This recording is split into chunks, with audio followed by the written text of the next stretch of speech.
Bueno, entonces continuando con el tema, vamos a ver fisiología del embarazo y unos conceptos previos muy necesarios para el entendimiento pues, de la fisiología normal del embarazo. Entonces tenemos que existen neuronas magnocelulares y neuronas parvocelulares en el hipotálamo, ¿cierto?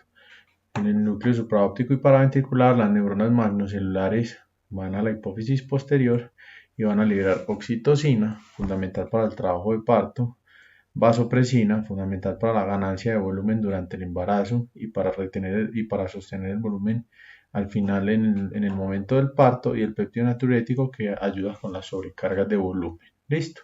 Estos directamente de las neuronas salen a la circulación sistémica.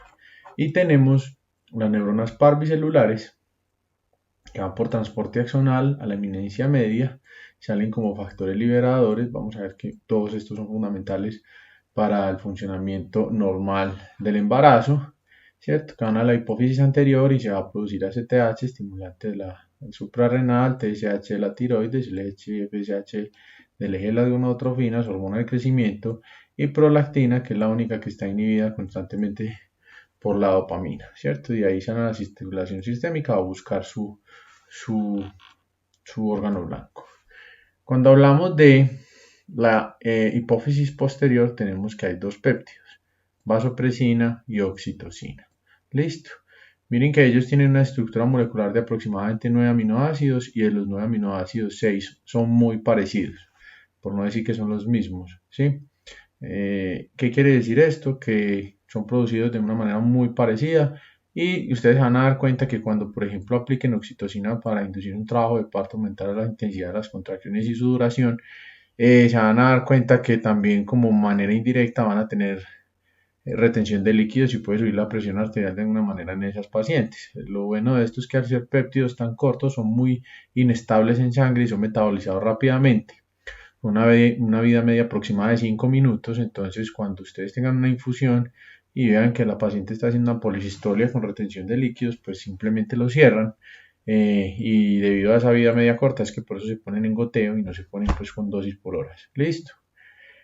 Ellas se producen en el núcleo de la neurona, salen como péptidos prohormonas, o sea, requieren un corte para convertirse en la hormona, y a partir de vesículas secretoras se van a liberar en el hipotálamo. Les voy a explicar algo específicamente del eje de la vasopresina, cómo funciona, porque es fundamental durante el embarazo y durante el trabajo de parto. Listo. Entonces, para que se libere vasopresina hay dos estímulos principales, que son la osmolaridad, ¿listo? Y la depresión de volumen, ¿ok? Listo. ¿Qué pasa en la osmolaridad? Entonces, normalmente una persona, cuando se deshidrata, o yo les voy a explicar algo, la osmolaridad, ¿cómo se calcula? Entonces, la osmolaridad es 2 veces el sodio, una forma fácil, más la glucosa sobre 18, más el nitrógeno ureico, el BUN, sobre 2,8. Listo. Qué pena, pero este PowerPoint sigue malo y eso nunca tuvo arreglo. Hay otra forma de calcularla, que es el sodio más el potasio, ¿cierto? Más el cloro, más el bicarbonato, ¿cierto? Ahí estarían los positivos y los negativos, más la glucosa sobre 18, más el BUN sobre 2,8. Listo. Eso más o menos ronda en unos valores aproximados a los 280. ¿Qué es 280?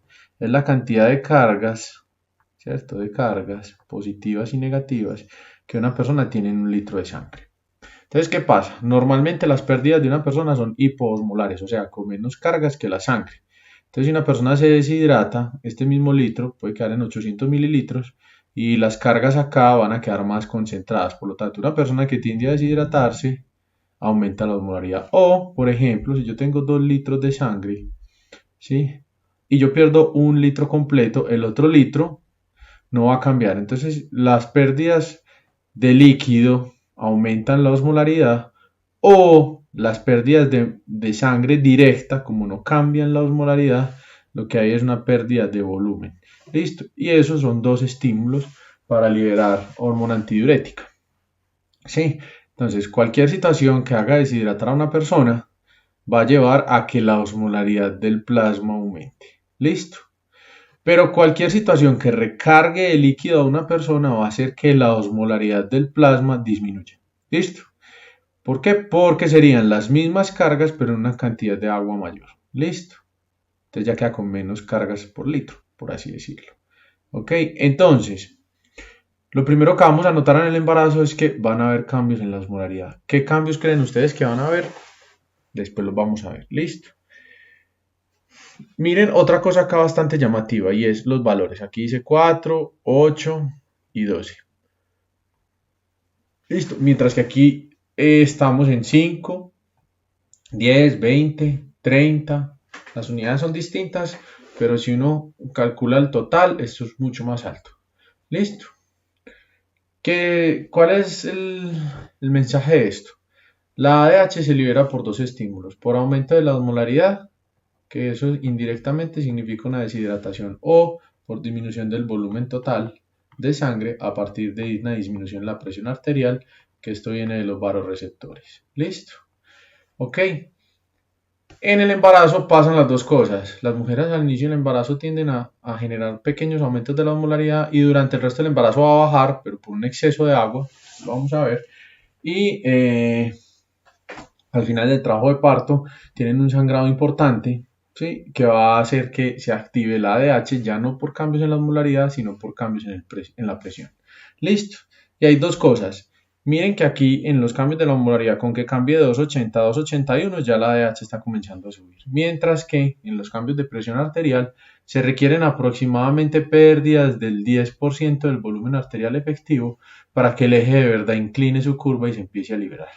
¿Cuál es el mensaje? Tiene dos mecanismos de liberación, uno más sensible que otro, pero este es menos sensible, pero es más potente porque alcanza unos valores mucho más altos.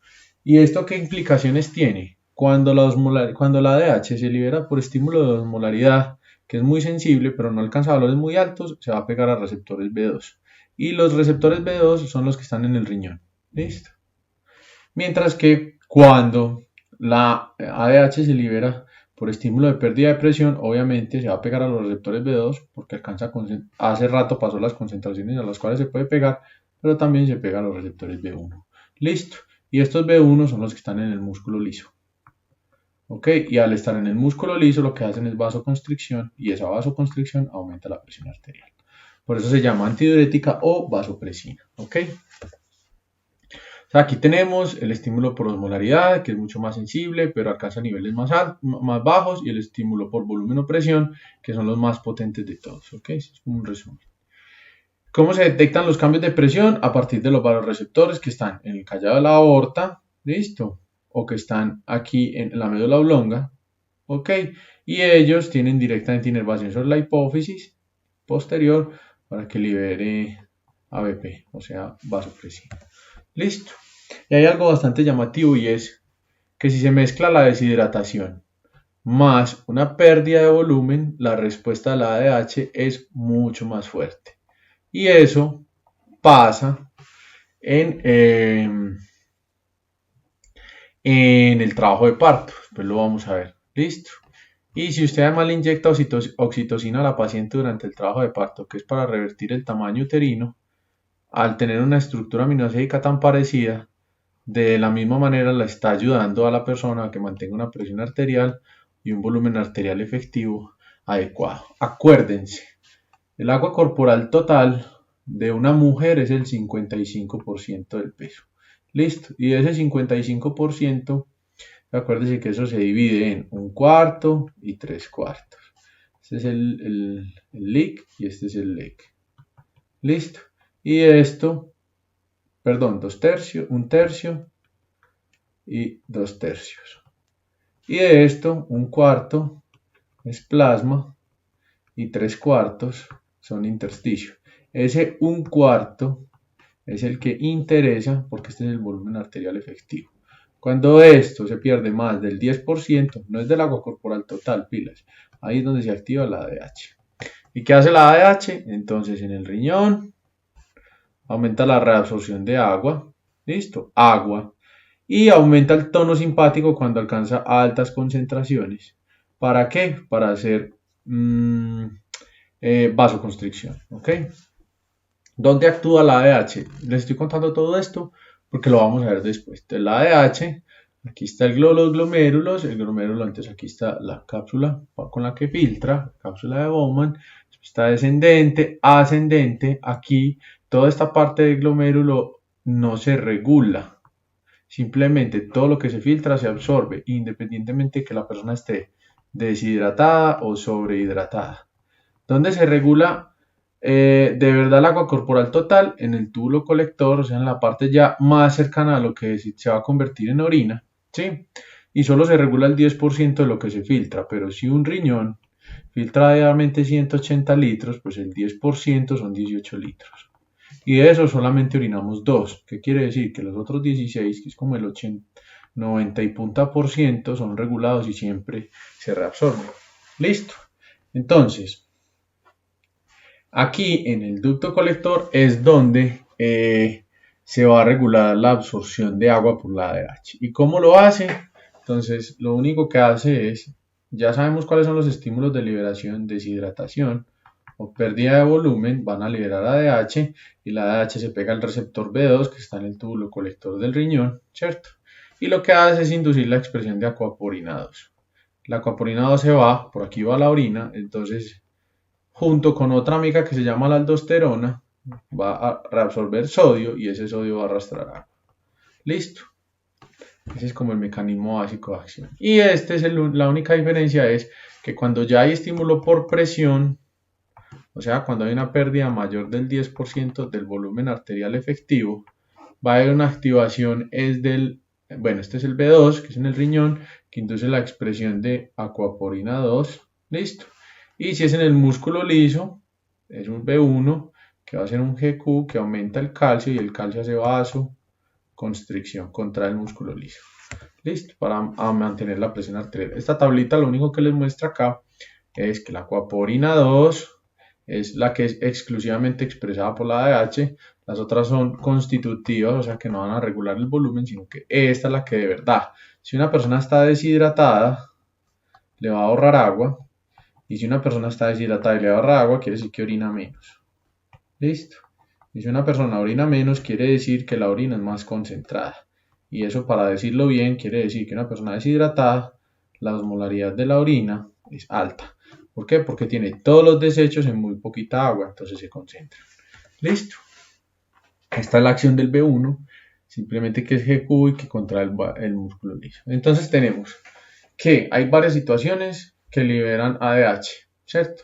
Que son las deshidrataciones, que llevan a un aumento en la osmolaridad, las hemorragias, que llevan a una disminución del volumen plasmático, la angiotensina 2, que hace parte del eje renina, angiotensina, aldosterona, que la aldosterona es para tener sodio frente a caídas de la presión arterial.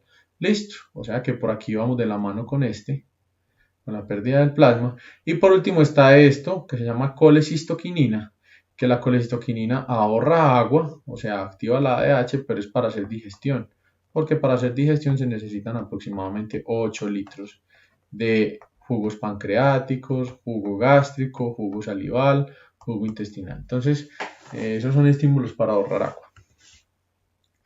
Vamos a ver otro componente fundamental para el normal funcionamiento del parto y también para el normal funcionamiento del embarazo, que es el eje de la suprarrenal. Listo. La suprarrenal tiene entonces corteza y médula, ¿cierto? La corteza es del 80 al 90% y la médula es del 10 al 20%. La corteza a su vez se divide entre zona glomerulosa, zona fascicular y zona reticular. La zona glomerulosa produce principalmente aldosterona, la zona fascicular principalmente cortisol. Acuérdense que este cortisol es estimulado por la ACTH. Listo. Y andrógenos débiles de la zona reticular. Y la médula, que produce principalmente adrenalina o epinefrina y en menor proporción norepinefrina. Listo. Y acuérdense que el eje es CRH, ACTH. Acuérdense que esta ACTH viene de la POMC, que es proopio, melano y cortina, que es la propia ACTH. Y la ACTH va a ir a la suprarrenal a liberar cortisol. Y el cortisol va a hacer efectos metabólicos, que ya los vamos a ver, y va a liberar catecolaminas. ¿Listo? Bueno. Entonces aquí tenemos la zona glomerulosa, ¿cierto? La zona fasciculada y la zona reticular. ¿Ok? Tenemos el colesterol como sustrato común para las tres zonas y tenemos que la zona glomerulosa va a llegar a aldosterona con unas enzimas específicas que solo expresa esta área. La zona fascicular va a llegar a cortisol y la zona reticular, que a ustedes les va a causar muchos problemas durante su ejercicio como ginecólogas, porque estos son los andrógenos débiles, ¿cierto? Que son los del problema para el ovario poliquístico, etcétera, etcétera, ¿cierto? Son de la zona reticular. Nos vamos a centrar en la zona glomerulosa, listo, en este momento, que es la que produce aldosterona, a partir de pregnenolona, entonces está progesterona, de hidrocorticosterona, ¿cierto? Corticosterona y aldosterona, listo. La aldosterona tiene dos estímulos principales de liberación, que son, en realidad son tres, pero hay uno que no es tan relevante para el parto, que son presión arterial, listo, y volumen. ¿Cómo lo hace esto? En el aparato yuxtaglomerular. Listo, el aparato yuxtaglomerular mide cantidad de sodio, no concentración. Listo, porque en una hemorragia, acuérdense que la concentración de sodio no cambia. Pero si usted va y cuenta las pepitas, pues si le falta 1 litro de sangre, le falta plata. Entonces el aparato yuxtaglomerular tiene la capacidad de detectar cantidad y no concentración de sodio.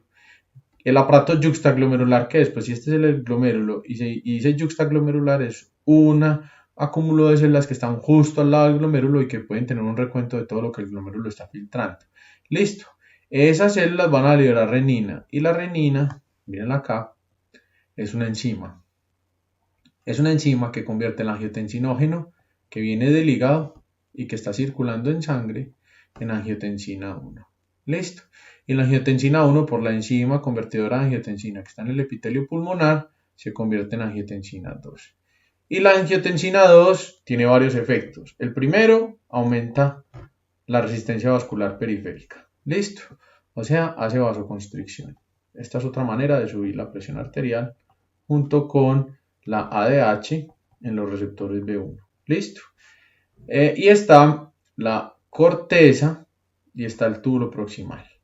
Listo. En la corteza va a liberar aldosterona y la aldosterona va a ir al ducto colector, a la misma zona donde iba la ADH, ¿cierto?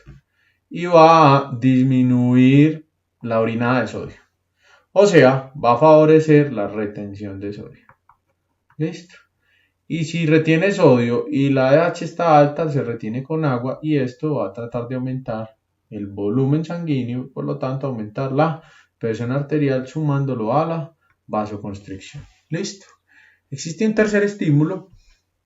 ¿Cómo hace la aldosterona su función? Y por eso lo voy a decir acá. Entonces este es el resumen. Disminuye el volumen plasmático, se libera angiotensina 2. Entonces aquí está.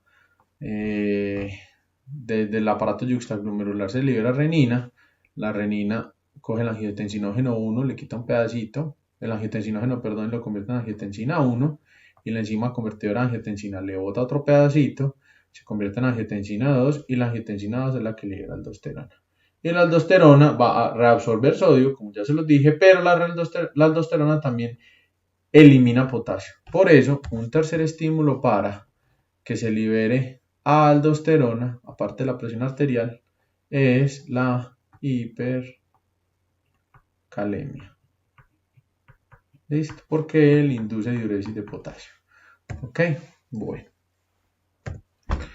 Aquí esto es lo mismo, un resumen de lo mismo. Y esta es la gráfica que muestra que a medida que aumenta el potasio, aumenta la aldosterona para botarla. Entonces este es el resumen. Miren. ¿Qué hace la aldosterona? Esto, a este lado, es lo que se va a convertir en orina. ¿Listo? Y esto es lo que va a pasar a la sangre. ¿Ok? Tenemos que la aldosterona inhibe, favorece la expresión de NAC y otro canal que se llama ROMK. ¿cierto? Que es este. Entonces, ¿cómo funciona la aldosterona? Ella pone unos canales de potasio en la membrana, como el potasio acá intracelular es muy alto, él va a salir y esta luz se va a poner positiva. Como el sodio es positivo, ¿qué hace el positivo sobre el positivo? Se rechazan, entonces el sodio se repele y se mete para adentro. Listo, acuérdense que el potencial de membrana de reposo de una célula es negativo, entonces eso también lo atrae y entra por el ENaC. Y aquí a este otro lado ya lo saca la bomba de sodio y potasio y lo lleva a la sangre. Listo. Entonces miren que finalmente lo que termina haciendo la aldosterona es robando sodio. Ese sodio va a traer agua, o sea que aquí habrían acuaporina 2. Listo. Y eliminando potasio. Ok, sacándolo a la orina. Y otra cosa que hace la aldosterona es que reabsorbe bicarbonato y bota H+. Entonces generalmente una persona cuando se deshidrata, el trastorno hidroelectrolítico más frecuente es la acidosis metabólica y con la aldosterona al retener sodio lo va a tratar de hidratar, pero al retener bicarbonato le va a tratar de eliminar la acidosis. Listo. El único mecanismo de deshidratación que no produce acidosis metabólica es el vómito. Y ahí sí es donde se perpetúa la alcalosis por eso, entonces por eso hay que hidratarlo rápido para inhibir la aldosterona. Listo, entonces esto es más de lo mismo, la aldosterona induce el ROMK y el ENaC, y para que esto pueda funcionar se tiene que inhibir una cosa que se llama NET4-2. Ya, eso es eso, pero bueno, es muy detallado. Entonces, yo necesitaba explicarles un poquito del eje de la ACTH, un poquito del eje de la aldosterona y un poquito del funcionamiento de la vasopresina, porque esos van a ser los principales responsables de los cambios cardiovasculares que van a llevar a otros cambios metabólicos, ¿cierto? Con el cortisol. Entonces todo esto ya lo vimos, yo no se lo voy a repetir. A mí lo único que me interesa acá es que luego del pico de LH va a haber una ovulación y entonces si nos vamos a centrar en fisiología del embarazo, pues nos vamos a meter con fecundación. Entonces cuando llega el espermatozoide, ¿sí? Ellos acá en la cabeza tienen una cosa que se llama vesícula acrosomal. La vesícula acrosomal es importante para la reacción acrosomal. ¿Y qué es la reacción acrosomal? Las proteínas de la zona pelúcida están en la superficie del ovocito, ¿cierto? Y los espermatozoides en la cabeza tienen los receptores para las proteínas de la zona pelúcida. Cuando se da la interacción receptor-proteína, ¿sí? Se degrada la cabeza, listo. Y cuando se degrada la cabeza, lo que hay aquí en la cabeza del espermatozoide es una cantidad muy grande de calcio. Ese calcio va a activar una vía GQ que va a inducir liberación de calcio. Entonces esto se llama liberación de calcio mediada por calcio, y es el calcio que viene en el espermatozoide induce que se haga una alta liberación de calcio a partir de los retículos que tiene el ovocito en la periferia. Listo. Y ese calcio lo que va a hacer es contraer la membrana. Entonces yo no sé si ustedes han visto videos cuando hacen fecundaciones in vitro, que el ovocito una vez fecundado sufre una contracción muy grande y es como si pegara un brinco. Eso es una reacción masiva de calcio que lo que hace es un flip-flop. ¿Qué es un flip-flop? Si aquí estaba la proteína de la zona pelúcida, ¿cierto? Ella se invierte y se esconde. Listo. Por lo tanto, el próximo espermatozoide que llegue, así tenga acá el receptor, no va a encontrar ninguna proteína. Listo. Entonces, por eso es tan difícil que pase, pues que se vea fecundado por dos. Tiene que ser que lleguen exactamente en el mismo momento y que reaccionen y hagan la reacción acrosomal en el mismo momento. Apenas se hace eso, se va a fecundar y entonces aquí tenemos un paralelo de lo que vamos a complementar de la clase pasada. Entonces tenemos tres bloques. Un bloque donde está el óvulo y el eje. Un bloque donde está el útero y un bloque donde está, perdón, un bloque donde está el ovario, un bloque donde está el útero y un bloque donde está el espermatozoide y el óvulo. Listo. Entonces, hasta acá yo no voy a repetir porque hasta aquí estamos claros, ¿cierto? Que hay alto estrógeno, surge la LH y se da la ovulación. Listo. Entonces aquí era donde expresaban los receptores para FSH, entonces se escoge aquí se escoge un ovocito dominante que está en meiosis 1 y por el pico LH que cae el GMP cíclico pasa a meiosis 2 y ahí ya está listo para ser fecundado. Y aquí mientras tanto el crecimiento funcional del endometrio significa que empieza a presentar receptores para progesterona. ¿Listo?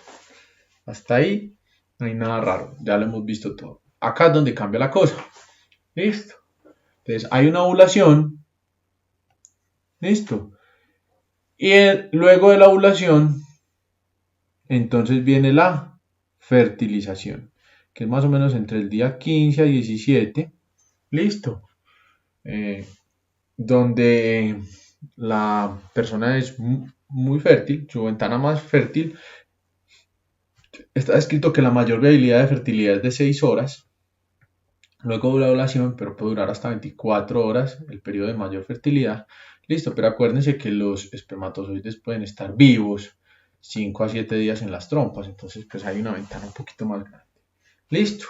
Entonces supongamos que hubo una fertilización al siguiente día de la ovulación, entonces el día 15 fue la ovulación, el día 16 fue la fertilización y al día 17 miren que ya tenemos un embrión de 2 células. Listo. Más o menos del día 17 al día 20 a 22 es donde va a viajar por la trompa. Entonces este es un periodo crítico donde las fimbrias son fundamentales para que no pierda el peristaltismo, que es la contracción del músculo liso de la trompa, y si no se pierde ese peristaltismo, pues no se presenten embarazos ectópicos. Listo. ¿Y ahí qué sigue? Entonces, va a llegar al útero y este periodo, entonces hay algo que la gente confunde mucho y es periodo receptivo. El periodo receptivo no es el periodo de mayor sensibilidad del óvulo.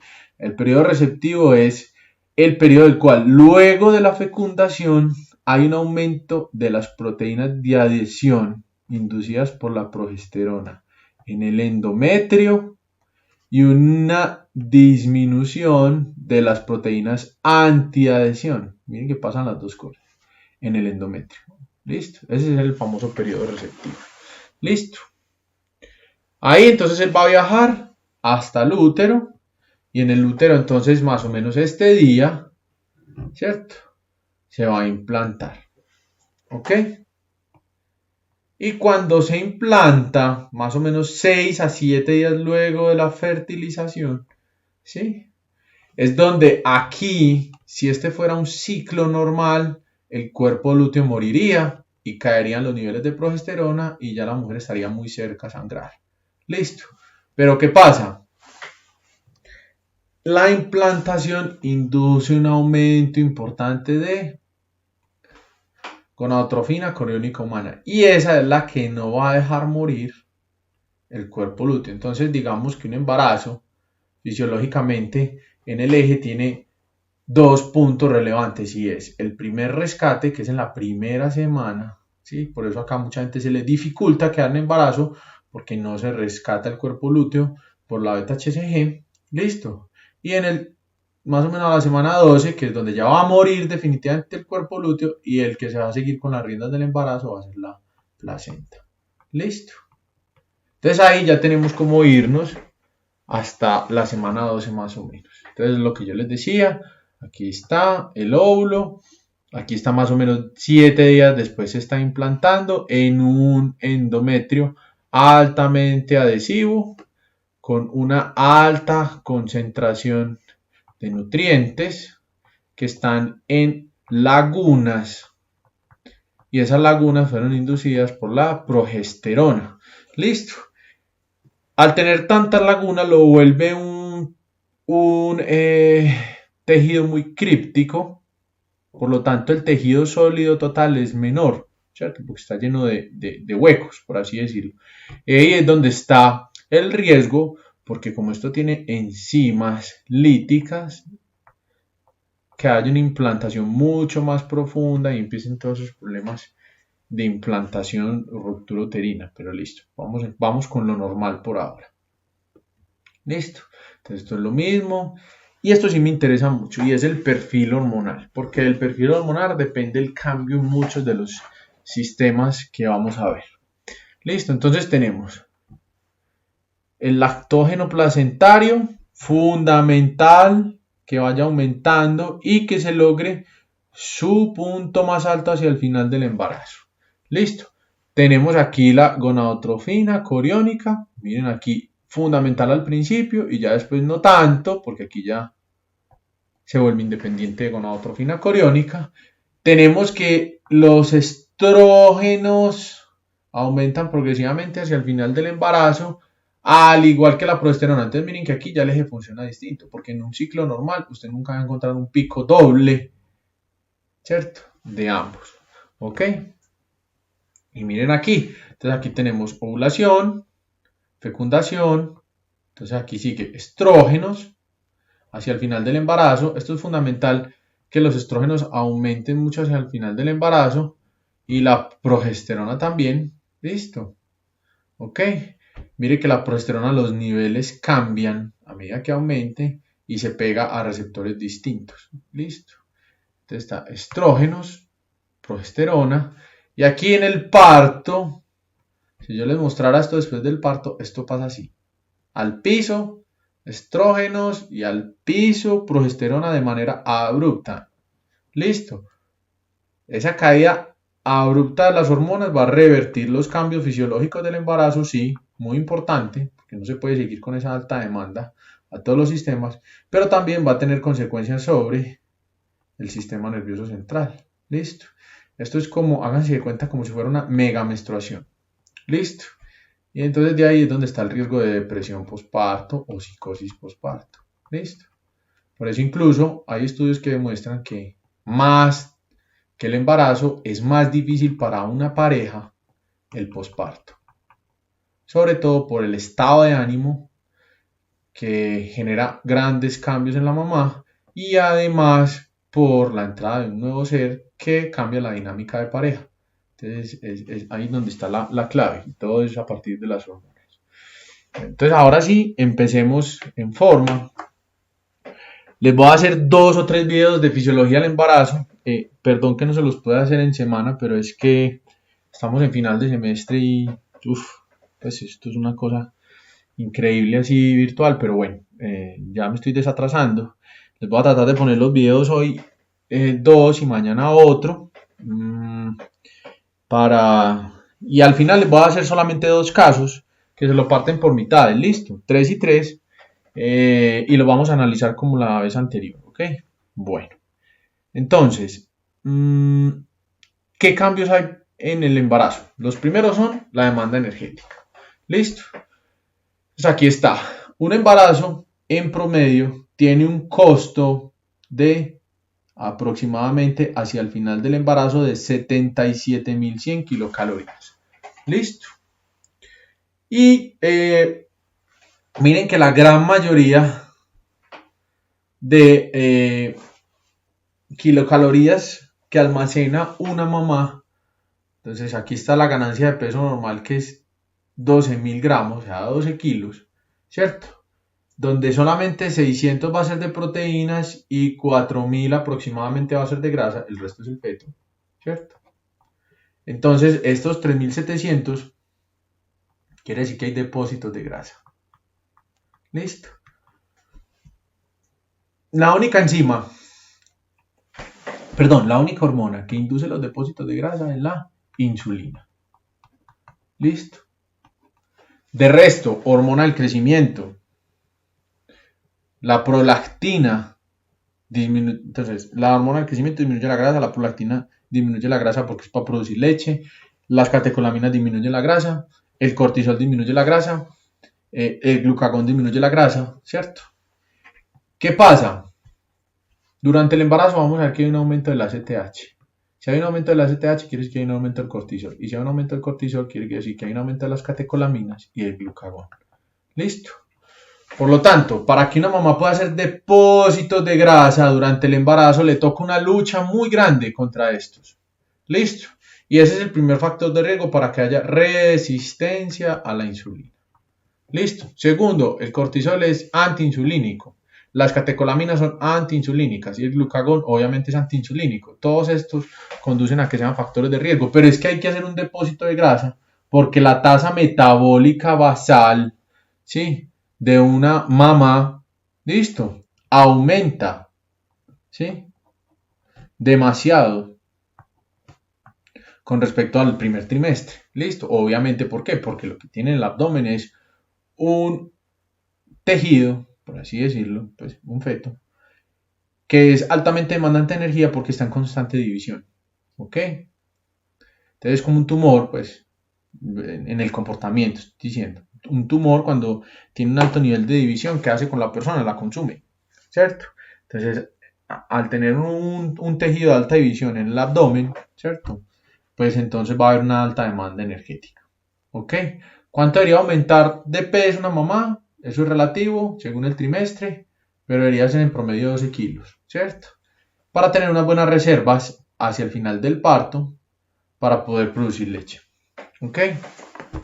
Entonces aquí tenemos discriminado. Más o menos 12.500 gramos, 12 kilos y medio debería ser el total. ¿Cierto? De esos, miren, almacenamiento de 3.300 y pilas, que aquí hay algo que yo quiero decirles. Si almacena 3.300, ¿cierto? Sobre todo como en forma de grasa, para prepararse para la lactancia. Listo. Hasta ahí no hay duda. Y el peso total es 12.500, pilas que un feto no pesa 8 kilos, ¿cierto? No, eso no pasa. El peso normal, poniéndolo ahí promedio, es 3.400. Listo. Entonces, ¿en qué está lo demás? Placenta, muy entendible. Líquido amniótico, listo. Útero. Y aquí hay algo bastante importante. Miren que la sangre como tal aumenta 1,5 litros y el líquido extravascular diferente a sangre otro 1,5 litros. O sea, la mamá tiene ganancia en líquido casi igual que la ganancia que tiene por el tamaño del feto. ¿Listo? Y esto aumenta la demanda cardíaca. ¿Listo? Y esto aumenta la cantidad de líquido que hay dentro de los vasos. Entonces yo supongo, bueno, si yo les dije que la ADH y la aldosterona son los principales mecanismos de retención de sodio y agua para aumentar el volumen arterial efectivo, pues uno supone que esto está aumentado en las mamás. Pregunta, ¿y qué pasa entonces con la presión arterial? ¿Cierto? Si uno le pone un poquito de lógica, uno diría, bueno, si yo retengo sodio y agua, si tengo una ganancia de 3 litros, que eso es demasiado, si el volumen arterial efectivo en promedio de una persona es de 2 litros y yo me gano 1,5 litros más, es una ganancia del 75% más de sangre. Entonces uno dice, bueno, y entonces, ¿cierto? Volumen arterial efectivo, perdón, de 5 litros. ¿Sí? El volumen arterial efectivo en promedio de una persona de 70 kilos de 5 litros y yo me estoy ganando 1,5. Listo.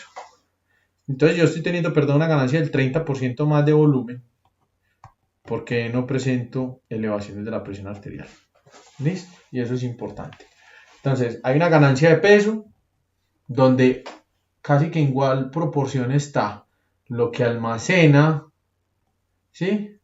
La mamá, lo que pesa el bebé y el volumen arterial y el fluido extracelular que me gana. Listo.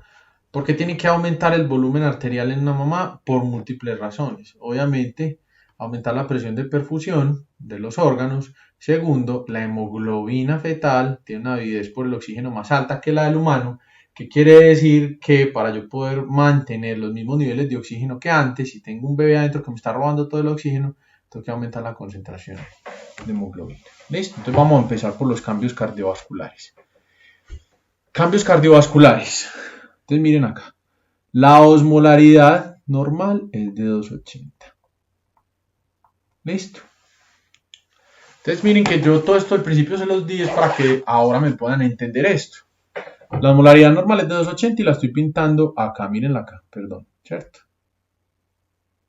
¿Sí? Y miren aquí las primeras 4 semanas de embarazo. Entonces voy a hacer como una línea. Voy a tratar de ser lo más recto posible. Listo. Miren el 280 acá. Y miren aquí la osmolaridad. Hasta la semana 4, la osmolaridad está más baja, más alta, perdón, de lo normal. No mucho, pero un poquito. Listo. Quiere decir que hasta la semana 4 la mamá tiene un déficit de agua. Listo. Ok. ¿Y por qué hasta la semana 4? Aproximadamente los cambios en la sensibilidad de los ejes hipotalámicos inducidos por hormonas tienen un tiempo promedio entre 4 y 6 semanas. Por eso es que una TSH, si manda un tratamiento, no la mide antes de 6 semanas, que no estaría midiendo el efecto total de la dosis que está dando, ¿cierto? Entonces, ¿qué sigue de la semana 4 hacia allá? Entonces, acuérdense, yo tengo unas pepitas en cada litro. Quiere decir, voy a pintar 3, que tengo 280 pepas, o sea, osmoles que atraen agua por litro. Si yo tengo 290 por litro, quiere decir que estoy perdiendo agua. O que estoy ganando sal, pero sin ganar agua. Y eso en el humano es muy difícil. Porque siempre que usted trae sodio, trae agua. Listo. Pero si después de la semana 4 la osmolaridad está bajando, ¿eso qué quiere decir? Que estoy teniendo las mismas pepitas, pero ahora en un volumen total mayor. O sea que me estoy sobrehidratando. O sea que el primer reflejo de que una mamá aumenta su volumen arterial efectivo, su volumen sanguíneo, es que a partir de la semana 4 hay una disminución en la osmolaridad. Entonces por eso les tenía que explicar al principio de dónde venía la osmolaridad. Por lo tanto, aquí es donde se empieza a ver la sobrecarga de volumen. Listo. Segundo, otro cambio general. Miren, esta es a la semana 10, semana 40. Esto azul es cortisol y esto rojo es ACTH. En el embarazo se pierde el feedback, la retroalimentación negativa del cortisol. Y por las hormonas hay una alta liberación de CRH, que va a liberar ACTH. Y esa ACTH va a liberar cortisol. Entonces, cuando ustedes les dicen, bueno, ¿y la piel de una mamá por qué se torna negra? Casi todo el mundo le va a responder que por la progesterona, ¿cierto? Eso en parte es cierto. Pero acá voy a aprovechar para resolverles una duda de la piel y es. Acuérdense que de la CRH se produce ACTH, pero la ACTH viene de la POMC. Y la POMC libera alfa MSH, listo, y beta MSH. Listo. La alfa MSH induce el apetito, por eso las mamás tienen un incremento importante en el apetito. He tratado de buscar la fisiología del antojo y no he encontrado cosas muy claras, ¿cierto? La progesterona en el cerebro puede inducir cambios comportamentales importantes, pero no explicar los antojos de manera muy clara. Entonces, pues, eso se los quedo debiendo. ¿Listo? Pero sí un aumento del apetito. ¿Listo? Y la beta MSH es la estimulante de los melanocitos. Entonces, una mamá tiende a oscurecerse en zonas más sensibles donde exprese más receptor por la progesterona, por los melanocitos, al debido aumento del cortisol. Listo. Y además, acuérdense que tienen un exceso de insulina. ¿Y por qué tienen un exceso de insulina? Porque tienen que hacer reservas en contra o luchando contra todos los antiinsulínicos. Entonces las mamás tienen niveles de insulina más altos. De ahí que yo digo, un embarazo es un estado de estrés severo para el cuerpo. Ya lo vamos a ver por muchas razones. Y por eso es que una mamá que base tenga algo, durante el embarazo le va a salir a flote. Que entonces durante el embarazo se puso hipertensa. Que durante el embarazo le falló el riñón. Que durante el embarazo se puso diabética. Listo. Es como un preaviso. A la mamá que le dé eso durante el embarazo, con seguridad más adelante en su vida, si no ejerce cambios en el estilo de vida, le va a dar. Pero entonces, primer mensaje. Disminuye la osmolaridad por sobrecarga de volumen. Segundo mensaje, progresivamente aumenta la ACTH y aumenta el cortisol, por lo tanto van a aumentar las catecolaminas. Las catecolaminas van a ser fundamentales para el cambio en los pulmones y para el cambio en el corazón. ¿Listo? Entonces, progresivamente una mamá se va llenando de cortisol, catecolaminas, insulina, glucagón, listo. Y el lactógeno placentario y todo eso también son antiinsulínicos. Entonces, ahí es donde se empieza a complicar un poquito. En el endocrino nos vamos a centrar mucho. Se los voy a tratar de explicar al máximo, pero por ahora estamos viendo cambios generales. Entonces, ¿qué pasa? Miren, aquí en esta gráfica tenemos gasto cardíaco. Listo. Gasto cardíaco 20, 24, 26, 38, 40. ¿Sí? Listo. Aquí dice litros por minuto. Entonces, un gasto cardíaco de una persona promedio de 5 y durante el embarazo aumenta. Listo. Entonces, aquí viene la pregunta. ¿Por qué 6,8, 7,1 y 5,8? ¿Por qué cae hacia el final del embarazo? Es una buena pregunta. Listo. Y miren, durante el trabajo de parto, 6,2, 7,2, 8,9. E inmediatamente durante el posparto. Entonces vamos a tratar de explicar esto. Pilas. Porque aumenta de la semana 20, 24 y 24 a 32. Vamos a centrarnos acá. De la semana 20 a la 32. Aquí aumenta el gasto cardíaco. ¿Por qué? Porque aumenta el cortisol.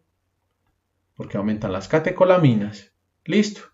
Y las catecolaminas, vamos a bajar para acá. Las catecolaminas son pilas. Hay 3 características importantes. Inotropismo, cronotropismo y lucitropismo. Inotrópico es la fuerza de contracción. Listo. Resulta que las catecolaminas son inotrópicos positivos. Cronotrópicos es la frecuencia cardíaca, crono de veces por minuto. Las catecolaminas son cronotrópicos positivos. Y lucitropismo es la relajación, la diástole. En ellos se acorta un poquito la diástole, pero el corazón se dilata más. Entonces, al tener más precarga durante el lucitropismo, pues por el lucitropismo tiene más precarga, van a tener más poscarga. ¿Listo? Bueno, ¿y por qué en esta tercera parte baja? Entonces, ¿por qué en esta tercera parte baja? Listo, entonces vamos a hacerlo así.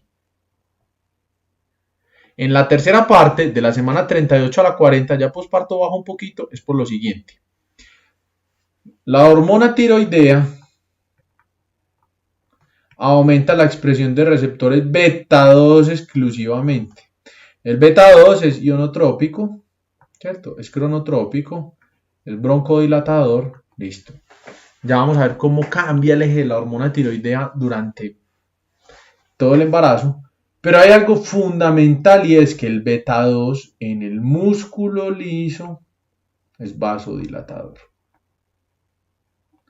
Y esto hace que a pesar de que la mamá tenga una sobrecarga de volumen, la presión arterial no suba.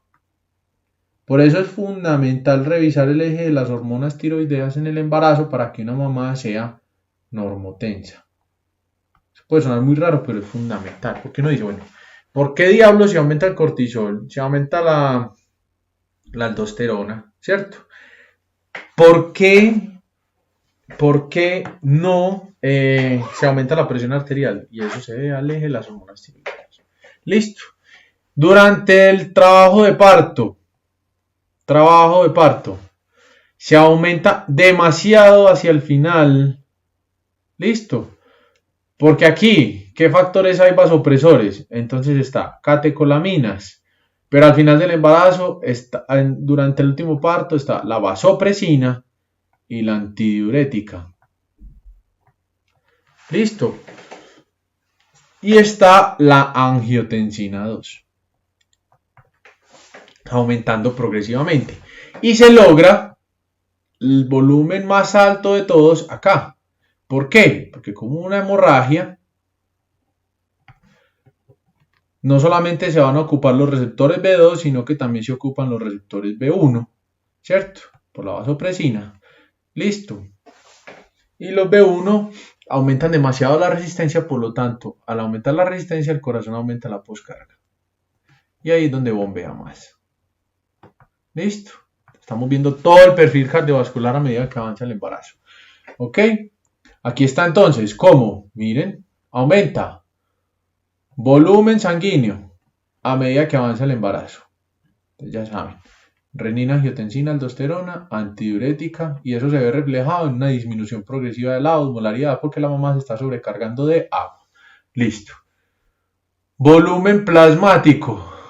Crece de manera simétrica con el volumen sanguíneo. Obviamente mucho más es LEC, es plasma que intersticio, pero de todos modos, o sea, la línea azul es plasma, pero de todos modos aumentan los dos. Pero miren que simultáneamente está pasando algo muy importante y es que aumenta el recuento de células rojas. ¿De dónde viene el recuento de células rojas? De EPO.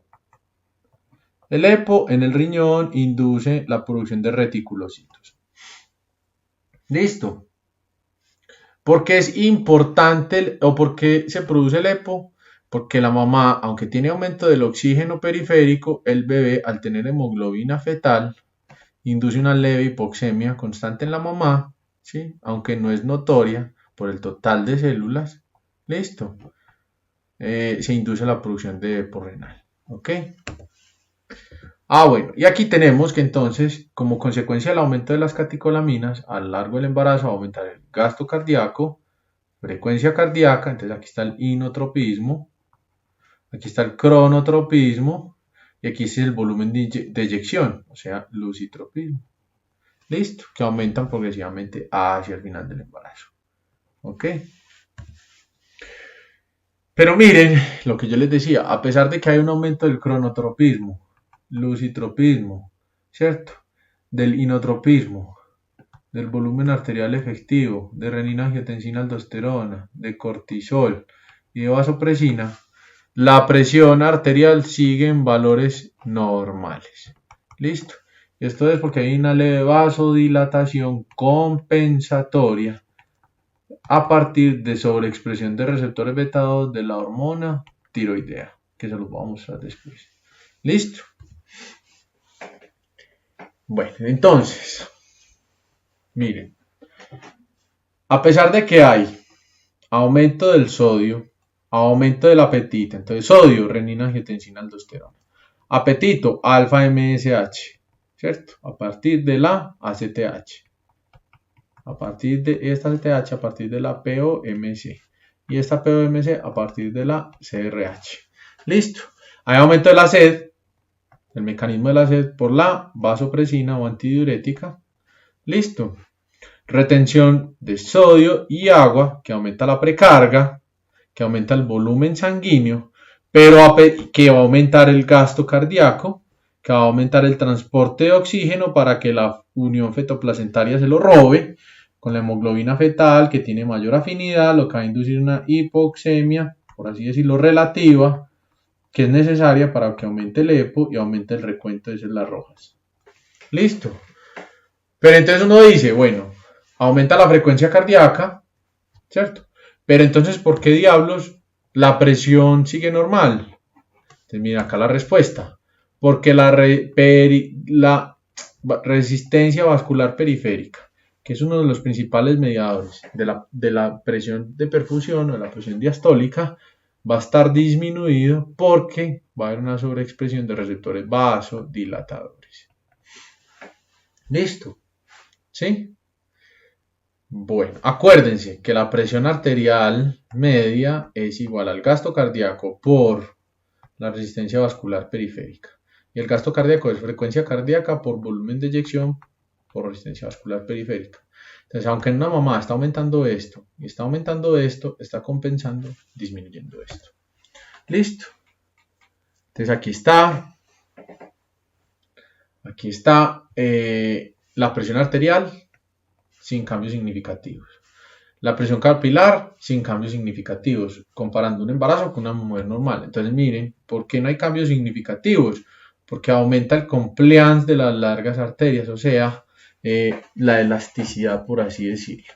Listo, no hay cambios en la presión venosa central, así haya una sobrecarga de volumen, como el corazón bombea más, no aumenta la presión venosa central. Pero si hay un aumento del 17% de la frecuencia cardíaca, si hay un aumento del 43% del gasto cardíaco, listo. Pero miren que hay una reducción importante de la resistencia vascular. Listo.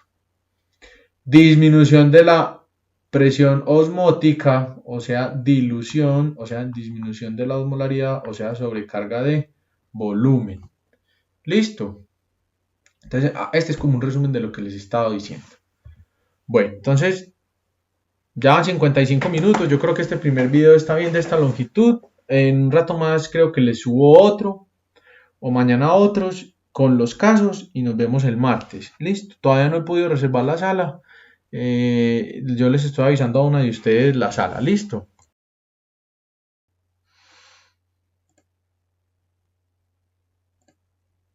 Bueno, entonces continuando con la fisiología del embarazo, vamos a seguir con los cambios renales. ¿Ok? Entonces, los cambios glomerulares a lo largo del embarazo se van a hacer mucho más notorios más o menos a partir de la semana 8 o 12 de gestación. Acuérdense que a nivel cardiovascular había un aumento del volumen arterial efectivo. Y obviamente si hay un aumento del volumen arterial efectivo, eso se va reflejado en una mayor tasa de filtración glomerular, ¿cierto? Un flujo sanguíneo renal mayor, ¿cierto? Y una mayor tasa de filtración, de extracción, ¿listo? Obviamente, si una persona tiene un aumento del volumen arterial efectivo, también va a tener un aumento de la filtración glomerular, ¿ok?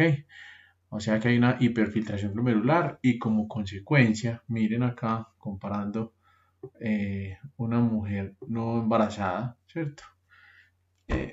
Con una mujer embarazada hay un aumento hasta de un 50%, hasta un 70% de la tasa de filtración glomerular. Esto se debe a dos fenómenos. Uno, acuérdense que aumenta el sistema renina, angiotensina, aldosterona. Y acuérdense que la angiotensina hace vasoconstricción de la arteriola aferente y eferente, las dos, ¿sí? Esto llevaría a una disminución en la tasa de filtración glomerular. ¿Por qué no sucede esto?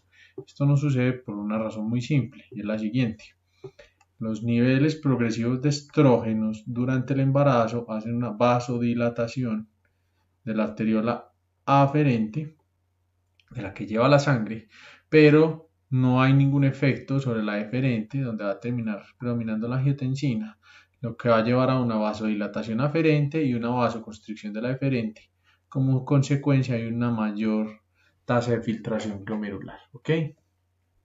Aquí tenemos que proporcional aumento en la tasa de filtración glomerular, que se empieza a ver desde la semana 10 o 12 de manera importante, también va a empezar a presentarse como consecuencia de esa hiperfiltración un aumento en el tamaño del poro de la capa de selectividad de la nefrona. ¿Sí? Al aumentar el tamaño del poro lo que va a permitir es que pasen proteínas por el medio y por eso es normal la proteinuria en orina de 24 horas y ese aumento, miren acá, entonces tenemos una media que está más o menos a nivel de 100, ¿listo? Miligramos en 24 horas, pero tenemos intervalos de confianza. ¿Ustedes se acuerdan que es un intervalo de confianza? Bueno, se los voy a dar en palabras muy simples, es intervalo de confianza del 95%. Lo que quiere decir es que si yo repito el experimento no 100 veces, de esas 100 veces, 95 veces me va a dar el experimento en un rango de valores. Listo. ¿Y qué quiere decir esto? Que tenemos personas con proteinurias tan altas como 200 miligramos por decilitro, que son normales, y proteinurias tan bajas como 20 miligramos por decilitro en 24 horas, que también son normales. Con una media de 100 hacia el final del embarazo, pero miren que aquí hay valores hasta de 210 que son normales, ya que hay unos valores por fuera. Listo, miren que la proteinuria se hace mucho más marcada hacia el tercer trimestre del embarazo. ¿Ok? Como consecuencia, los cambios a nivel geniturinario van a estar primero marcados por un aumento en el tamaño del riñón, listo, aproximadamente 1 centímetro, guiado por ecografía o radiografía, dilatación que simula hidronefrosis, listo, y eso es secundario a la hiperfiltración glomerular, listo, y frecuentemente esta dilatación sugestiva de hidronefrosis que es fisiológica puede confundirse frecuentemente con neuropatía obstructiva. Entonces ahí tienen que tener cuidado. Listo. Muchas veces la neuropatía obstructiva también puede ser secundaria a reacomodación de las vísceras en el abdomen. ¿Ok? Entonces habría que saber diferenciar bien una de otra. En la función renal, un aumento en el flujo sanguíneo renal. Listo. y ese aumento seguido del flujo sanguíneo renal va de la mano de una disminución en la creatinina porque hay un aumento en la depuración de ella, listo, y segundo hay un aumento del volumen arterial efectivo, y acuérdense que al yo tener más sangre y tener la misma concentración, la misma cantidad de creatinina, la concentración se disminuye, listo. Incluso una mamá aumenta la producción, pero al estar en un volumen mayor, la concentración se diluye, ¿cierto? Porque viene a partir del metabolismo de aminoácidos, tanto del feto como de la mamá. ¿Listo? Bueno, en el ácido base aquí hay algo muy importante. ¿Listo? El bicarbonato disminuye. ¿Por qué disminuye el bicarbonato? De 4 a 5 miliequivalentes por litro. Por dos cosas. Uno, por los cambios pulmonares que vamos a ver ahora. ¿Listo? Donde hay un aumento del volumen tidal, lo que hace que haya una barrida del CO2 y para compensar, acuérdense que en sangre, a ver, yo intento acá así, a ver si me deja. Vamos a hacer algo, vamos a hacer algo.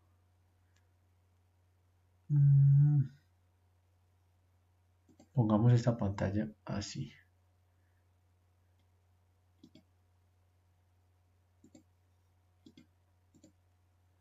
No quiere funcionar. Vamos a ver. Está como muy lento.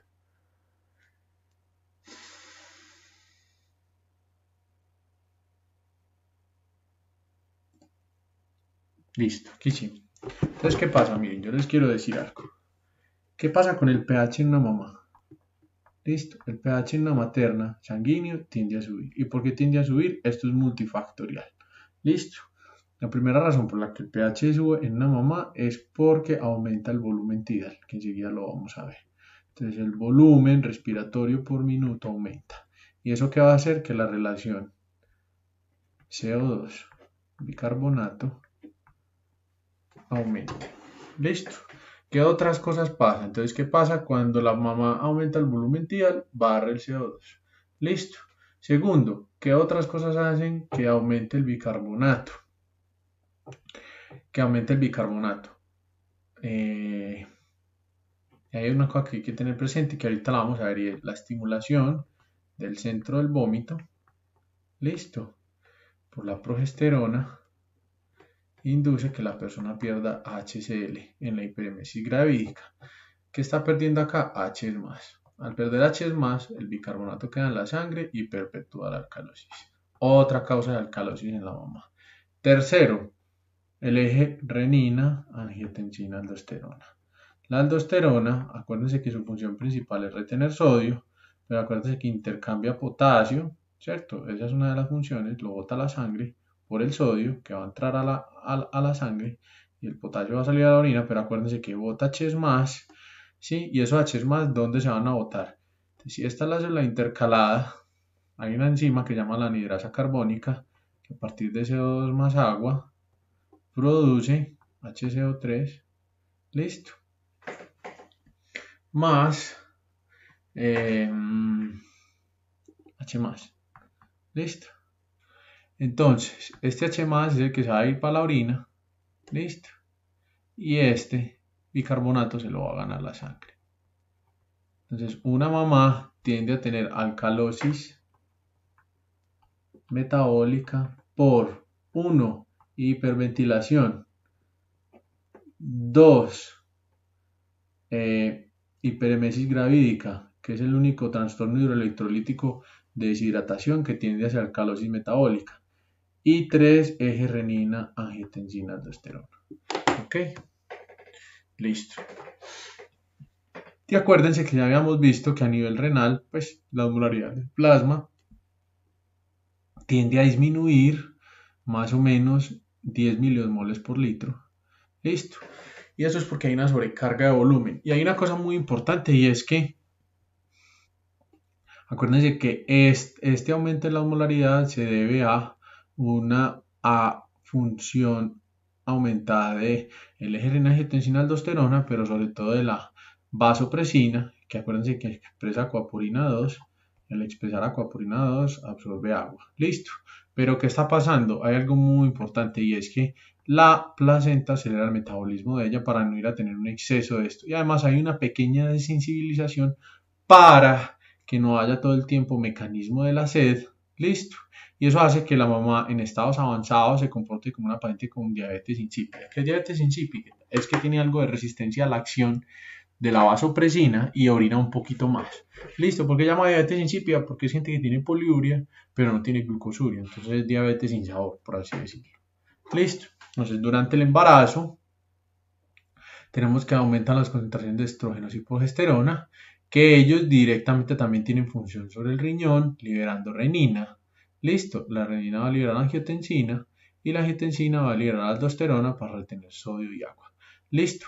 Fundamental que eso va a aumentar el volumen sanguíneo, específicamente el plasma, está en un 45%, ¿sí? ¿Y eso qué va a hacer? Pilas. Al aumentar el plasma, la hemoglobina se va a ver diluida y va a haber diluido el hematocrito, y eso es lo que se conoce en las mamás como la anemia fisiológica. ¿Listo? Acá tenemos como un resumen de el sistema renal y el sistema cardiovascular. Simétricamente, entonces partimos de que todos van a ir aumentando. ¿Qué es todo? Entonces, la tasa de filtración glomerular, listo. El flujo, la perfusión renal, listo. El gasto cardíaco, el volumen de eyección, la frecuencia cardíaca y el volumen plasmático. Listo. Entonces, vamos una por una. Frecuencia cardíaca es la verde, aumenta de manera progresiva durante el embarazo. Acuérdense, ¿por qué? Porque van aumentando las catecolaminas, secundaria a la activación del eje del ACTH. ¿Listo? Y las catecolaminas actúan en los receptores beta 2, ¿cierto? Que están en el miocardio, que son sobreexpresados por la TSH. ¿Listo? Después seguimos con el volumen de eyección, que es lo mismo, el eje del cortisol con las catecolaminas, que aumentan el cronotropismo y el inotropismo. Listo, aquí están estas dos. Vamos aquí, la gris, que es el plasma. Entonces el plasma, ¿a qué se debe el plasma? Entonces a hiperfiltración glomerular con aumento de la reabsorción renal, secundario a quién? A los mismos estrógenos más la progesterona, que aumentan el tamaño de las nefronas hasta en 1 centímetro por riñón, más el eje renina, angiotensina, aldosterona, más la ADH. ¿Listo? Ok, bueno. Tenemos que la tasa de filtración glomerular aumenta por una vasodilatación de la arteriola aferente y una vasoconstricción de la arteriola eferente, lo que va a llevar a distribuir el flujo en gran mayoría por la nefrona y a ser absorbido en un gran porcentaje que va disminuyendo hacia el tercer trimestre del embarazo, donde va a haber un aumento en la diuresis, ¿sí? Y que secundario a ese aumento en la diuresis y la hiperfiltración glomerular va a haber proteinuria. ¿Listo? Bueno, cambios pulmonares. Entonces aquí está. Tenemos, aquí hay dos líneas, una línea azul, ¿cierto? Que representa la distribución de la silueta anatómica en unos rayos X, ¿cierto? En una paciente no embarazada, y tenemos una línea negra que representa las condiciones existentes durante el embarazo. Visualmente uno que puede notar y lo más, por así decirlo, llamativo es lo siguiente. 1. El aumento tan grande y tan importante de la silueta cardíaca. Listo. Del botón aórtico, ¿sí? Entonces, ¿por qué la silueta cardíaca? Ustedes ya saben que aumenta el lucitropismo, y el lucitropismo es que hay una dilatación mayor para tener una mayor precarga, y esa mayor precarga va a llevar a un volumen de eyección, que es lo que llaman stroke, mayor. ¿Listo? ¿Qué más se nota acá? Pilas, acá algo muy importante, una dilatación del botón aórtico. ¿Qué es eso? Eso es lo que llama compliance, ¿cierto? Y elastance de las arterias, o sea, el tejido conectivo arterial se vuelve más, por así decirlo, elástico, ¿sí? Y al volverse más elástico, ¿eso que permite? Una distensión mayor, pero también luego una compresión mayor. La distensión hace que la presión arterial sistólica no aumente. ¿Listo? Y la diastólica va a aumentar un poco, pero para aumentar la presión de perfusión placentaria. ¿Listo? ¿Qué otras cosas llamativas se ven acá? Hay algo bastante importante, y es que hay un fenómeno restrictivo, en la capacidad pulmonar total. ¿Por qué? Porque miren que el pulmón azul es mucho más grande que el pulmón negro. O sea, el pulmón de la no embarazada, o digámoslo al revés, el pulmón de la embarazada está más colapsado. ¿Por qué? Porque hay un ascenso del diafragma, y ese ascenso del diafragma es secundario a la redistribución anatómica de las vísceras del abdomen, ¿sí? ¿Y por qué la redistribución? Pues porque hay un feto creciendo. Listo. Entonces esto lleva a una reducción de la capacidad pulmonar total, ¿sí? Comparado con una mujer no embarazada, y para eso entonces echan mano de ciertas herramientas que ya les voy a explicar, pues para mantener unos niveles de oxígeno en sangre adecuados. Listo. Y ya también les voy a explicar qué otras consecuencias traería esta reestructuración de los músculos pilares del diafragma. Entonces miren aquí a este lado tenemos una mujer no embarazada. Entonces aquí, listo. Esto sería FBC desde este pico hasta acá. Y el FBC, entonces usted lo busca acá abajo. No lo encuentro, pero esa es la capacidad vital funcional. Listo. Y TLC es la capacidad pulmonar total. Listo. Entonces, FBC es desde acá hasta acá. Y TLC sería desde acá hasta acá. Listo. Y entonces esto de aquí que no es útil, listo, sería el volumen residual. Listo. Que es supuestamente fisiológicamente no es útil. Listo. Y este es el volumen expiratorio de reserva. Listo. ¿Qué pasa en una mujer embarazada? Asciende el diafragma. Si asciende el diafragma, sí, listo. ¿Qué pasa? La capacidad pulmonar total se ve reducida. ¿Sí? Miren que aquí esto no llega hasta arriba. O sea que la capacidad pulmonar total es más pequeña. Pero ¿cómo se las arregla? Disminuyendo el volumen residual. ¿Sí? Listo. Disminuyendo entonces la capacidad, el volumen de reserva expiratorio, pero aumenta de manera importante el volumen tidal, o sea, el volumen respiratorio por cada ciclo de inspiración y expiración. Miren que este volumen tidal, ¿sí?, es más grande que este volumen tidal. Listo. Entonces, una embarazada, ¿qué pasa? Al tener menor capacidad, por tener perdida este porcentaje en litros, que es como medio litro, listo, como la cuarta, no, como la sexta parte de un litro, listo. Lo que hace es que disminuye el volumen residual, por eso una mamá tiene menor tolerancia a la hipoxemia, porque se queda mucho más rápido sin aire. Listo. El volumen tidal aumenta, obviamente porque tiene una demanda energética mucho mayor y necesita el oxígeno para producir ATP. Listo. Y miren que la capacidad inspiratoria aumenta. Listo. Más grande que una persona normal. Entonces, tenemos la frecuencia respiratoria promedio, no cambia, pero es lo que cambia es la cantidad de oxígeno que toma en cada inspiración. Listo. Eso representa más o menos un cambio del 39% del volumen tidal hacia el aumento en la mujer embarazada. Listo. La ventilación por minuto en mililitros va a ser de 10.340, un aumento del 42%, ¿cierto? Es básicamente la diferencia entre 678 y 487, multiplicándolo por la frecuencia respiratoria. Listo. Y la captación de O2 por minuto, pues al tener un volumen tidal mayor, entonces va a ser más alta, hasta en un 32%. Listo. La capacidad vital tiende a aumentar levemente. Listo. Pero eso es a partir de que de una reducción de la capacidad máxima de inspiración por ascenso del diafragma, que reduce el tamaño de la cavidad torácica, ¿cierto? Y una disminución marcada del volumen residual hasta el 20%. Listo, esos son los cambios pulmonares. Entonces miren acá, acuérdense que la mamá, les acabo de decir, va a tener un volumen tidal más alto. Al tener un volumen tidal más alto, va a tener una presión arterial de oxígeno mayor y una PaCO2 menor. Esta PaCO2, ¿cierto? Va a disminuir la relación CO2 bicarbonato, ¿cierto?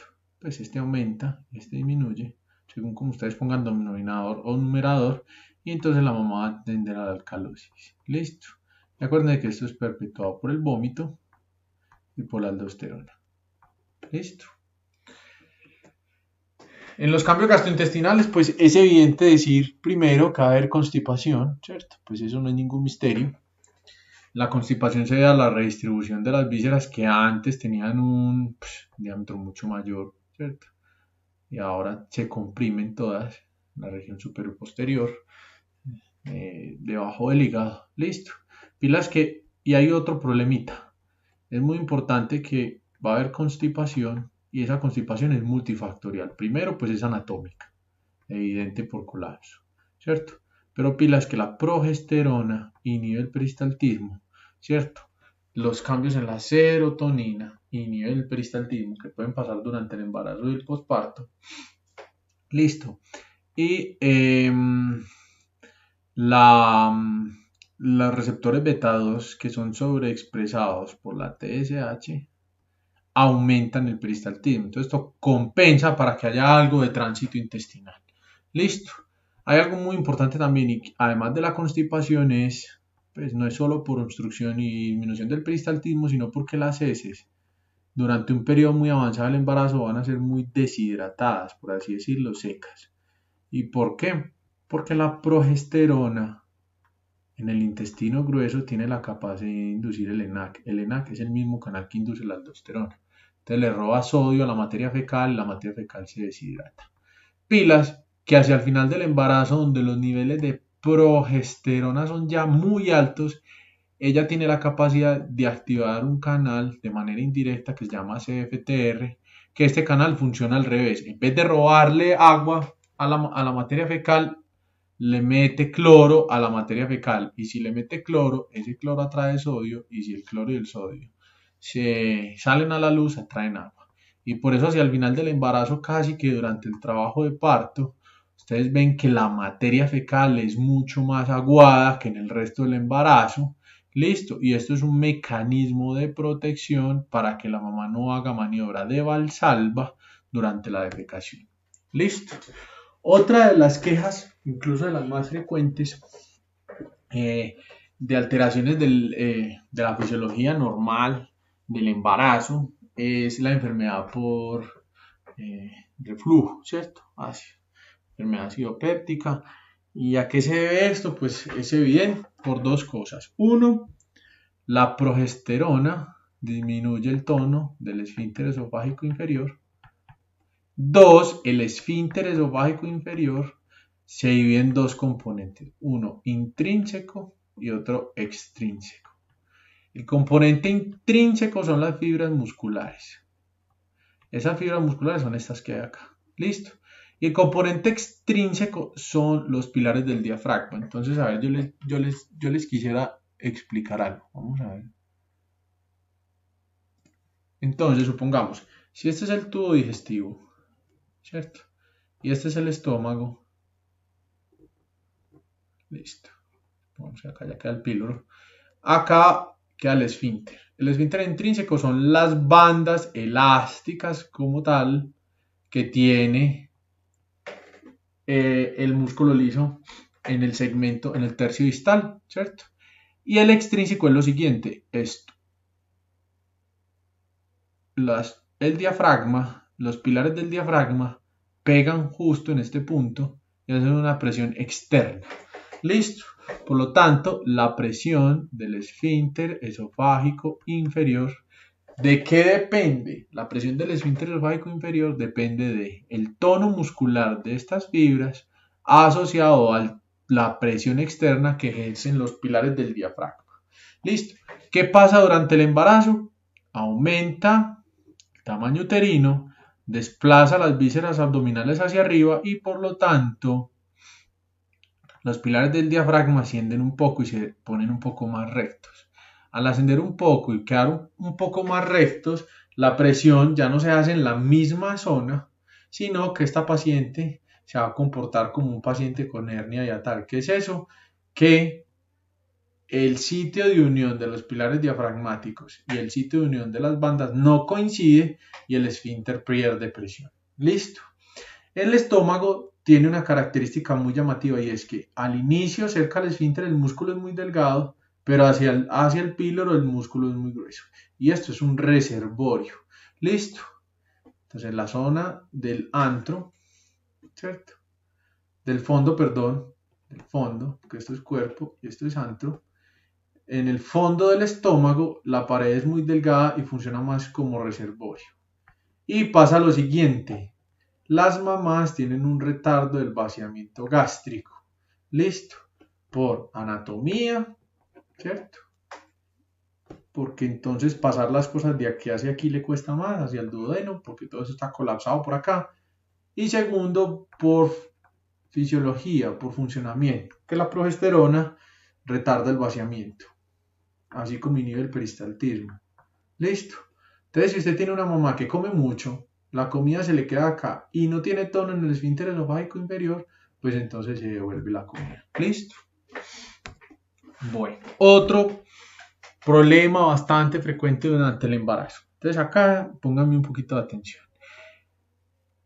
El sistema nervioso central está recubierto por barrera hematoencefálica. Listo. Existen tres puntos que no están recubiertos. ¿Y cuáles son? La eminencia media, que es donde está la hipófisis anterior, el área postrema, listo.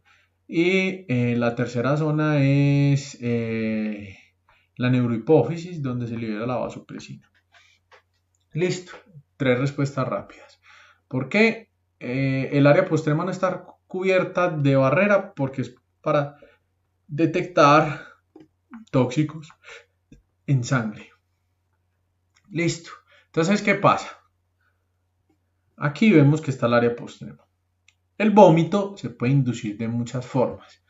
Por la estimulación faríngea, listo, que va a ir por el nervio glosofaríngeo al núcleo del tracto solitario, que este es un núcleo del vago, que es parasimpático. Listo. Entonces, miren que aquí dice vago. Y a través del núcleo del tracto solitario va a llegar al área postrema. O puede ser por irritación directa de la mucosa gástrica. Listo. Ya sea por irritantes citotóxicos, ¿cierto? Que también a través del vago van a llegar al área postrema. O a través del laberinto, ¿cierto? El octavo par, que llega al cerebelo y ese sí llega al tallo, al centro del vómito. Listo. Resulta que nosotros nos vamos a centrar en esta. Listo. Y es la progesterona durante el embarazo activa directamente desde sangre el área postrema. A unas mujeres les da, otras no. La densidad de receptores de progesterona que son intracitoplasmáticos varían de persona a persona en el sistema nervioso central. Por eso es que hay mujeres que la menstruación les da alteraciones del ánimo y hay otras que ni siquiera se dan cuenta solamente por el sangrado. Listo. Entonces, por lo general las personas que sufren de hiperemesis gravídica tienen una densidad de receptores mayor y son personas que antes del embarazo eran mucho más sensibles a los cambios hormonales. Listo. La progesterona activa directamente el área postrema y el área postrema lo que hace es que activa el núcleo del tracto solitario para la salivación. Listo. Y activa el núcleo del centro del vómito para relajar el esfínter esofágico inferior, contraer el esófago, relajar el esfínter esofágico superior y así poder que pase el vómito desde el estómago hasta la boca. ¿Listo? Bueno, entonces ya saben, el vómito es inducido. Entonces, alteraciones gastrointestinales, peristaltismo, absorción, anatómicos, redistribución, pérdida de anatomía y tono del esfínter esofágico inferior, relajación del músculo liso estomacal, inducción directa del vómito en el área posterior. Miren que son muchos cambios. Y acuérdense que ese vómito lleva alcalosis. Miren que todos los caminos van a Roma. Listo. Alcalosis metabólica. Entonces, en la boca, listo. La boca es altamente vascularizada, edematosa, listo, con menos resistencia a las infecciones. O sea, la saliva tiene dos componentes. Toda glándula, no sé si ustedes se acuerdan, tiene un acino y un ducto. Listo. El acino es donde va la secreción principal, el ducto es donde se modifica. Listo. En el embarazo, la gran cantidad de saliva es de modificación ductal y en menor proporción acinal. Listo. Ok. Aumenta el apetito, obviamente por la resistencia a la ACTH. Listo. Pues que aumenta el cortisol. Y eso aumenta la insulina y la insulina aumenta el apetito. Esófago, entonces aquí está la sensación de calor y de quemazón que afectan del 30 al 70%. ¿Cierto? Alteración de la regulación gástrica. Bueno, aquí hay un problemita y es el siguiente. Las células que producen HCl provienen de unas células pluripotenciales que se dividen en dos. En las células que producen HCl y en las células que producen moco. Listo. Las células que producen moco son altamente estimuladas por las prostaglandinas. Y lo que pasa es que las prostaglandinas son enemigas del embarazo. Listo. ¿Por qué son enemigas del embarazo? Después lo vamos a ver, porque esto puede activar el parto pretérmino. Listo. En las mamás hay una susceptibilidad a las infecciones, ¿cierto? Salivales por alteración en la composición de la saliva, pero en general hay una predisposición a las infecciones por aumento de la ACTH que aumenta el cortisol. Ustedes saben que el cortisol es inmunomodulador, o sea, bueno, inmunosupresor. Listo. Entonces, al aumentar el cortisol se disminuyen las prostaglandinas. Y las prostaglandinas son las principales productoras de las células de moco. Al disminuir las células productoras de moco, pues entonces la mucosa gástrica queda expuesta y tienen predisposición a úlceras gástricas o pueden tener predisposición a úlceras duodenales cuando el contenido del estómago baja al duodeno y se queda mucho tiempo allí porque hay retardo del vaciamiento. Listo. Cambios endocrinos. Entonces vamos con los cambios endocrinos. La primera es la HCG, ¿cierto? La gonadotrofina coriónica humana, que se produce por el citocitrofoblasto placentario, ¿cierto? Y es la que va a rescatar el cuerpo lúteo. Listo. Fundamental. Y esta es la que induce la producción de estrógenos y progesterona en el ovario. Listo. Y va a disminuir una vez ya la placenta es madura. Listo, eso tiene que quedar claro. La progesterona, entonces, incrementa de manera exponencial a partir de las 8 o 10 semanas. Es producido por el cuerpo lúteo en las primeras 9 semanas. Listo. Y después se hace el shift, después el cambio, el shift a la placenta. Listo. Acuérdense que interrumpir esto va a terminar en ¿qué? Disrupción de la progesterona, promueve el remodelamiento cervical e inicia la labor. Vamos a ver un poquito más de eso cuando hagamos la reunión en vivo. Yo los voy a llevar hasta cierto punto y de ahí ya después lo vamos a ver juntos. Entonces, funciones importantes, desidualización, ¿cierto? La decidua la estimula, previene la menstruación y la pues, como, bueno, ustedes me entienden, rechazo del trofoblasto. Listo. Inhibe la contractilidad del músculo liso, que también es fundamental. ¿Ok? Y mantiene el miometrio lleno de nutrientes. ¿Listo?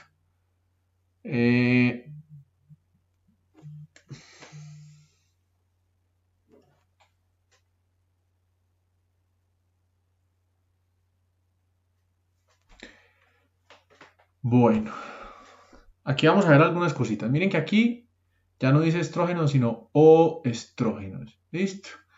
Entonces hay unos que se producen en el cuerpo lúteo y los folículos y después posteriormente otros se van a producir en la placenta. Listo. Fundamental porque estos son los que mantienen permeables los vasos de la pared uterina. Listo. Facilitan entonces la oxigenación placentaria. Preparan, entonces estos hacen la diferenciación y crecimiento de las células ductales y acinares de la mama. Listo. Estimula la producción de la hormona unidora de globulina, fundamental para que estén altos los niveles durante el embarazo. Listo. Y durante el último trimestre, esta causa una pelea con la progesterona, después lo vamos a ver, que aumenta la excitabilidad del miometrio y empieza la síntesis de receptores para prostaglandina. Listo. Y de prostaglandinas como tal. Cuando alcanza niveles altos, lo vamos a ver en el mecanismo del parto. Listo. El lactógeno placentario humano, listo. Entonces se produce por el citotropoblasto, listo. Y aumenta hasta 30 veces durante el embarazo. Este es fundamental por lo siguiente. Porque yo me voy a adelantar un poquito acá. Les voy a explicar algo. Yo les dije que la hormona del crecimiento funcionaba así: GH iba al hígado y producía IGF. Yo no me acuerdo si se los dije o no. Y el IGF es el efector de la hormona del crecimiento. Listo. Entonces, miren que aquí hay IGF. Listo. El IGF es fundamental porque es un punto clave para el crecimiento fetal. Listo. ¿Ok?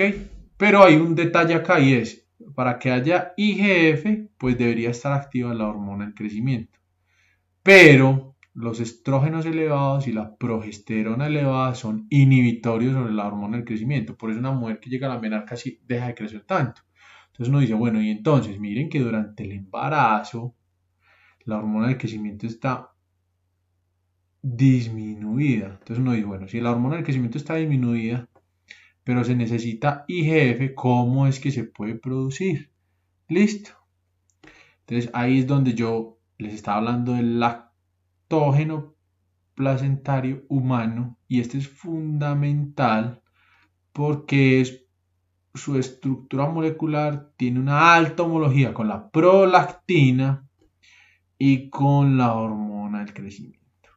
Listo. Entonces si yo me vuelvo para acá, es importante que sepan que aunque promueve el crecimiento de la mama, ¿sí? Y prepara para lactar, listo, aumenta la resistencia a la insulina y el exceso puede llevar pilas. Entonces, yo no sé si esto le resuelve una duda. Entonces, la siguiente, IGF, ¿cierto? Viene de la hormona del crecimiento, ¿cierto?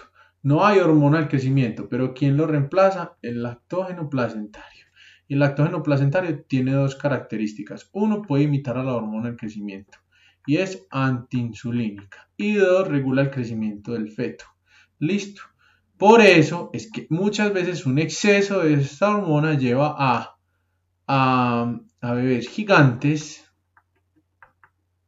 y a mamás con diabetes gestacional. Listo. Entonces usted, pero diabetes gestacional, bebé macrosómico, pero ¿por qué diablo? Listo.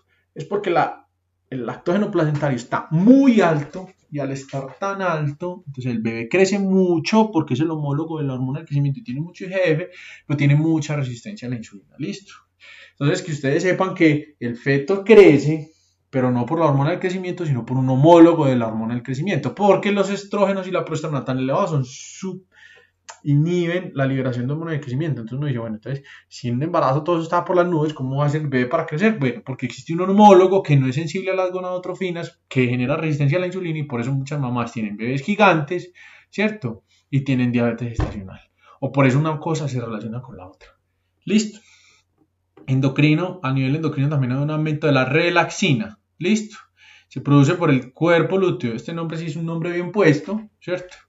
Y como su nombre lo dice, aumenta el gasto cardíaco, hace vasoconstricción de la eferente, lo que incrementa el flujo sanguíneo renal, Pero miren que aunque tienen sobrecarga de volumen, las mamás no se vuelven hipertensas porque aumenta el compliance arterial. Listo. Y relaja los ligamentos de la zona pélvica. Entonces una mamá que tenga relaxina alta, listo, y TSH bien, va a tener una probabilidad de presentar hipertensión arterial durante el embarazo baja. Y por eso, mamás, ¿sí?, que tengan una mala implantación, ¿sí?, pueden alterar los niveles de relaxina y eso puede terminar en hipertensión durante el embarazo. Listo. Ven, estrógenos y progesterona. Ya les he dicho muchas de las funciones. Aquí hay unas adicionales. Entonces acuérdense que disminuye la motilidad estomacal, que produce náuseas, retarda el vaciamiento y estimula el área postrema directamente. Aumenta la reabsorción de agua, lo que va a llevar a constipación porque la materia fecal es más seca. Entonces por eso se les recomienda fibra. Pero pilas, ¿qué es fibra? La fibra son carbohidratos, pero son carbohidratos no absorbibles por la pared intestinal, o sea que no tenemos enzimas para romperlos. Como se quedan en la luz, atraen agua y cuando atraen agua ablandan las heces. Listo. Ya saben que tanto los estrógenos como la progesterona disminuyen el tono vascular, aumentan la producción de calor, listo, aumenta el almacenamiento de la grasa, que esto es fundamental para que después la prolactina pueda hacer lipólisis, listo, y esa lipólisis se convierta en ácidos grasos que puedan ser utilizados por la mama para producir leche. Listo. Bueno, hay algo bastante... bueno, los cambios en el centro respiratorio los induce también los niveles elevados de progesterona que aumentan el volumen tidal, listo, e induce el desarrollo de la mama. Listo, miren algo acá bastante importante. Siempre hemos pensado que los estrógenos a valores no embarazo disminuyen la presión arterial y protegen el endotelio. Eso es totalmente cierto.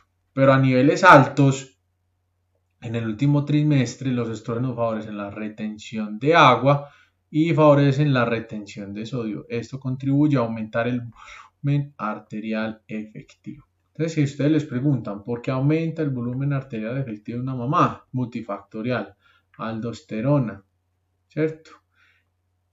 Vasopresina, ¿cierto?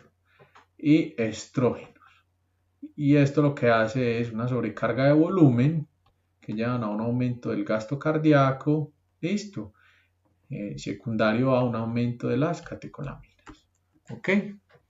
Bueno, esta es otra cosa que me interesa mucho que vean y es otro cambio endocrino bastante relevante y es esta la mamá acá arriba y este es el feto. ¿Listo? Y miren que esta es la globulina unidora de tiroglobulinas y esta es la T4 total. Las demandas de T4 en una mujer embarazada aumentan. ¿Listo? La T4 aumenta, pero hacia el final del embarazo empieza a caer. ¿Listo? Y tirotrofina es la cadena que forma la tiroglobulina. ¿Listo? T3. ¿Listo?